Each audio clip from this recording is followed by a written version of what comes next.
टांग के नवाही गांव में बिजली की मेन ट्रांसमिशन लाइन बच्चों पर आन गिरी। करंट लग जाने से 3 भाइयों समेत 4 बच्चे जाम बहक हो गए। मकामी ज़राए के मुताबिक बच्चे खेतों में खेल में मसरूफ़ अमल थे। जाम बहक बच्चों की लाशें हॉस्पिटल मुंतकिल कर दी गई हैं।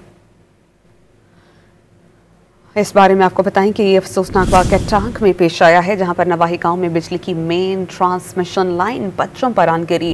करंट लग जाने से 3 भाइयों समेत 4 बच्चे जाम बहक हो गए। मकामी ज़राए के मुताबिक बच्चे खेतों में खेल में मसरूफ़ थे। जाम बहक बच्चों की लाशें अस्पताल मुंतकिल कर दी गईं। मैयतें उठने पर घरों पर कोहराम मच गया। इस बारे में आपको बताएं कि ये अफसोसनाक वाक़या टांग में पेश आया है, जहां पर नवाही गांव में बिजली की मेन ट्रांसमिशन लाइन बच्चों पर आन गिरी।